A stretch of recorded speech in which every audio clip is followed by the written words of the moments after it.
बच्चों, आप किसी भी अच्छे इंसान के साथ छुपकर निकाह कर लें। मैं ठीक कह रही हूँ बच्चों।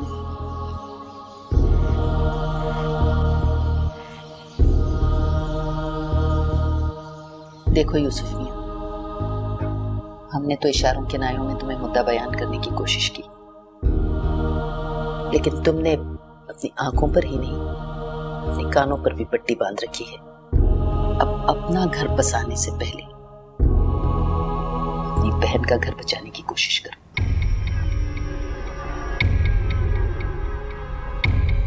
समझ रहे हो ना मैं क्या कह रही हूँ?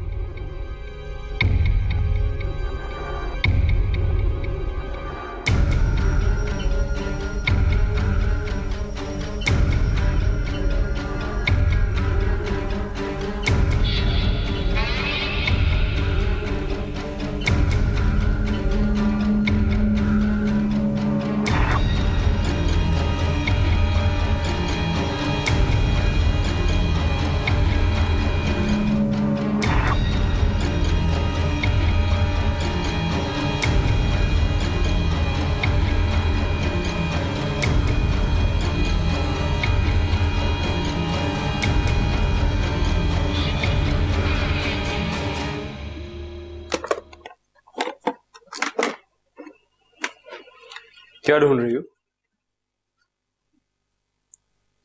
वो मुझे सेलफोन की जरूरत है। कि तुम्हारा फोन कहाँ गया? गुम गया। ठीक है, मैं ला दूंगा। मुझे तुमसे कुछ कहना था। कहिए। जरा प्लीज मेरी बात सुनोगी वहां बैठ के?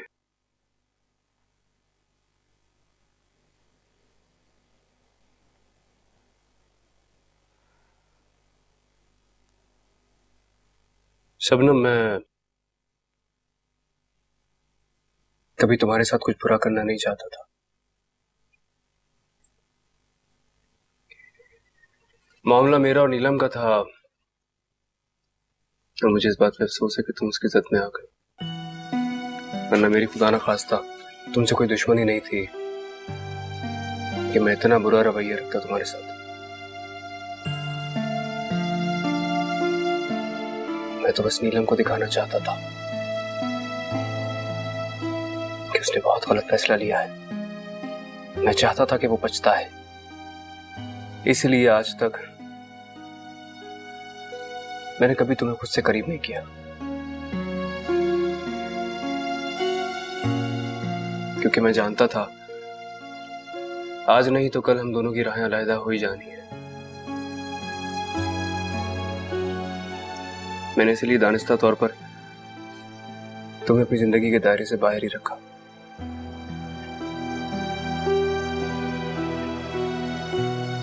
और तुम ये बात मानो या ना मानो, ये सब कुछ मैंने तुम्हारी भलाई के लिए किया है। किस तरह शुक्रिया अदा करूं आपका? देखो, मैं जानता हूं तुम भी मेरी तरह अपनी बहन से बदगुमान हो। आपकी तरह? मेरी तरह। बल्कि ये बदगुमान तो बहुत छोटा लफ्ज है। मैं तो उससे नफरत करता हूं। तुम ये मत समझना कि मैं उसकी मोहब्बत में पागल होकर शादी की ख्वाहिश में मरा जा रहा हूं।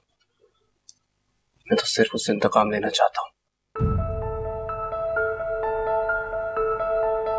उसकी बेवफाई, अजियत पसंदी, दूसरों को खिलौना समझने की रिवायत का इंतकाम।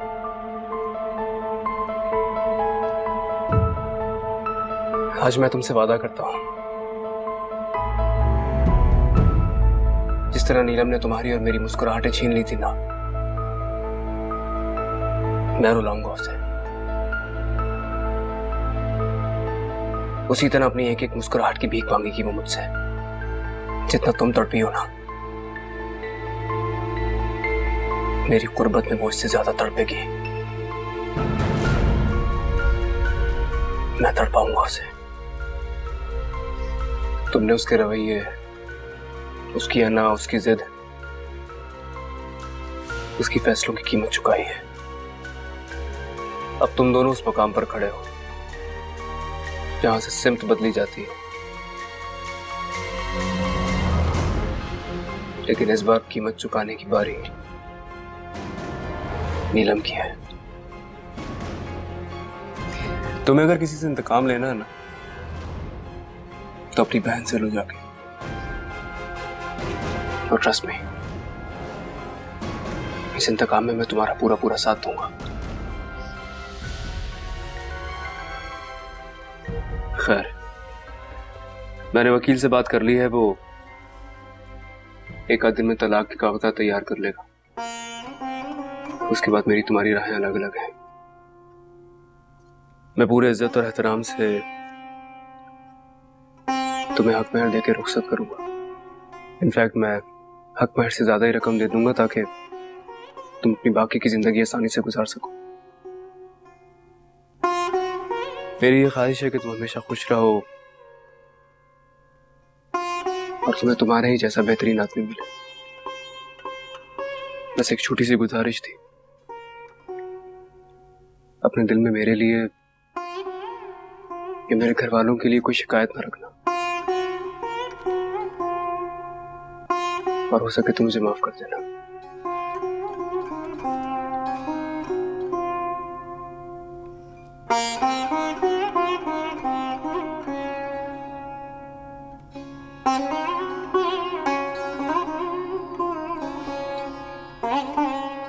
आप क्या समझते हैं यूसुफ? इंतकाम लेना बस आप ही जानते हैं।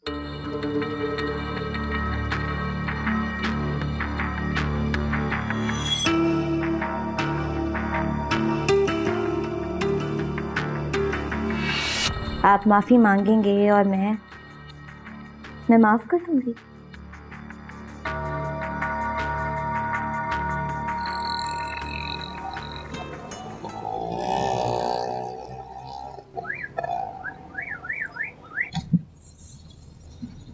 नीलम, आओ मैं तुम्हें ड्रॉप कर दूं।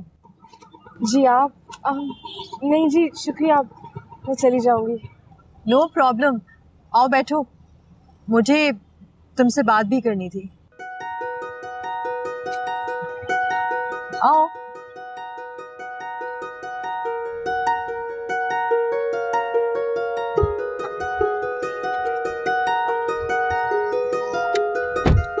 चलो।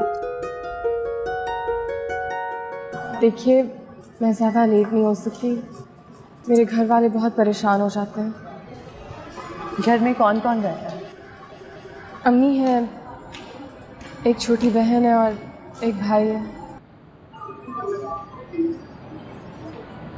देखो नीलम, तुम उन लड़कियों में से हो जिनकी ख़ानदानी शराफत और शर्म हया उनके चेहरे से झलकती है, और मेरे नज़दीक ऐसी लड़कियां बहुत काबिल एहतराम हैं। मैं अपने शौहर की बुराई नहीं करूँगी, बिकॉज़ वो मेरे शौहर हैं, एक बहुत अच्छे इंसान हैं। तुम्हें पता है, उन्होंने मुझे बहुत कुछ दिया, अपना नाम, तहफ़्फ़ुज़, इज़्ज़त, दौलत, औलाद और एक बेफ़िक्र मुस्तहकम ज़िंदगी। एक औरत को इससे बढ़कर और क्या चाहिए होता है? जी तो मेरी तारीफ़ कर रहे हो, हालांकि जितने नाम मैंने तुम्हें गिनवाए हैं उनमें कहीं मोहब्बत और वफ़ा का जिक्र नहीं। नीलम, एक औरत को इन सब चीज़ों से बढ़कर अपने शौहर की मोहब्बत और वफ़ा ही तो चाहिए। ये चीज़ें उसकी ज़िंदगी में सबसे कीमती चीज़ें हैं। आप ठीक कह रही हैं, लेकिन ये सब मुझसे क्यों कह रही हैं? मैं ये सब कुछ इसलिए कह रही हूँ ताकि तुम्हें समझा सकूँ कि जो मर्द बरसों से साथ रहती उस औरत से मोहब्बत न कर सके जिसे वो सब कुछ देते, तो वो घर से बाहर चंद लम्हों के लिए मिली औरत से क्या मोहब्बत करेगा और क्या वफा निभाएगा? तुम्हें पता है, जब मर्द ऐसी औरत से मोहब्बत और वफा निभाने का वादा करता है तो वो औरत खुशी से फूले नहीं समाती, क्योंकि उसे लगता है कि शायद उसने घर बैठी औरत को शिकस्त दे दी। देखिए, आप जो समझ रही हैं अब वैसा नहीं है। आप यकीनन किसी गलतफहमी का शिकार हैं। शायद ऐसा हो, लेकिन मैं अपने शौहर के बारे में किसी गलतफहमी का शिकार हूँ।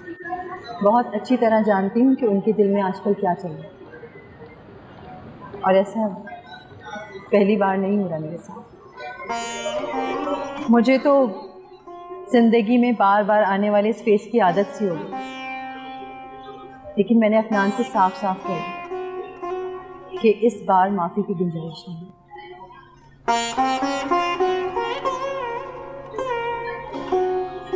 काफ़ी ना समझ है मेरे शौहर, लेकिन तुम तो मुझे समझदार लगती हो।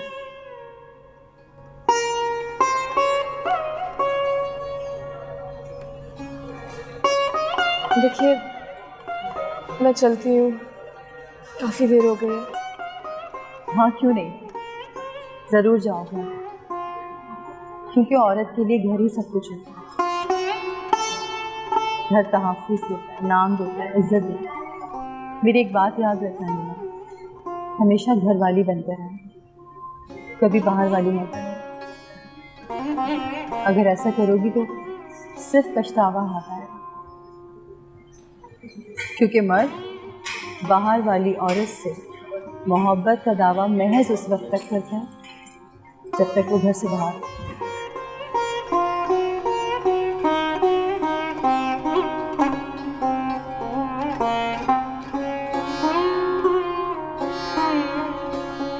जरूर आएगा खिजर भाई।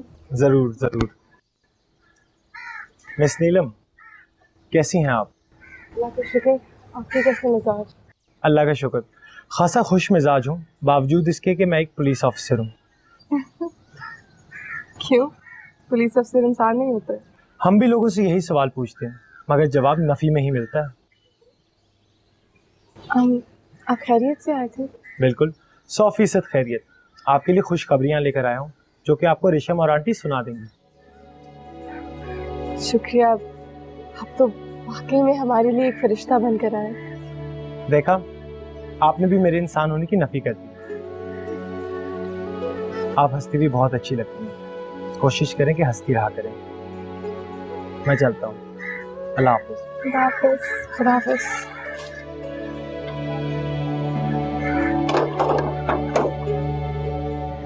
बच्चों, खिजर साहब कितने अच्छे इंसान है ना।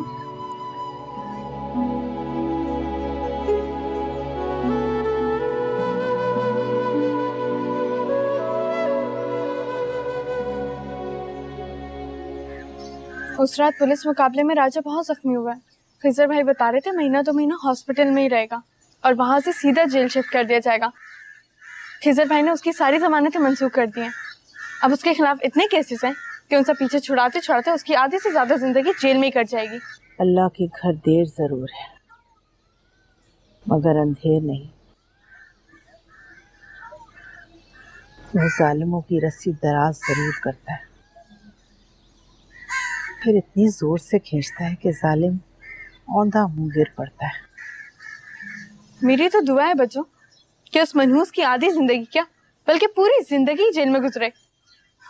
और हमें भी कल बयान लिखवाने जाना है उसके खिलाफ।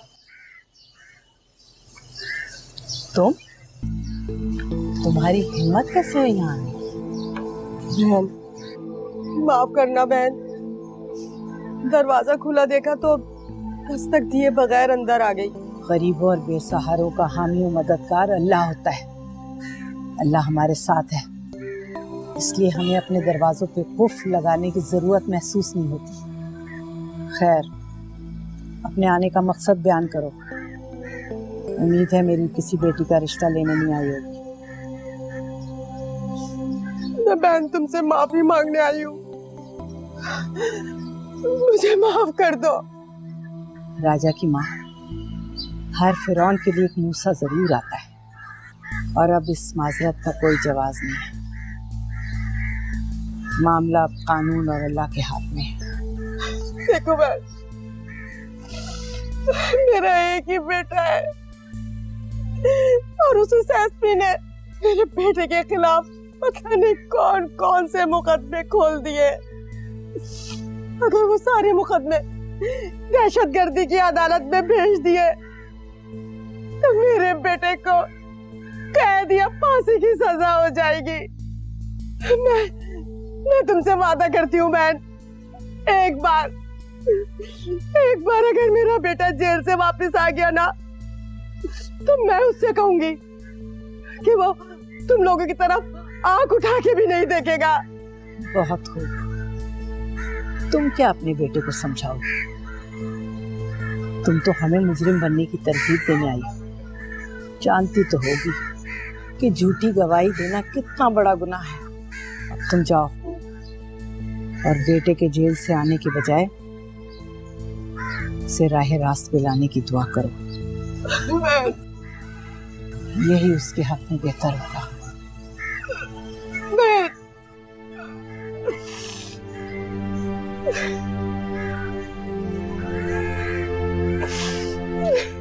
मेरे ख्वाबों का दिया, मेरे ख्वाबों का दिया।